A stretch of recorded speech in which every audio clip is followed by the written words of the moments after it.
கை கோர்க்கும் போதெல்லாம் கைரேகை தேயட்டும், முத்தத்தின் எண்ணிக்கை முடிவென்று போகட்டும்.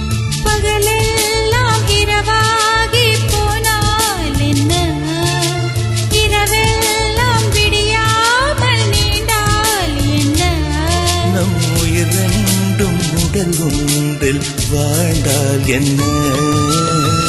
தவமின்றி கிடைத்த வரமே இனி வாழ்வில் எல்லாம் சுகமே.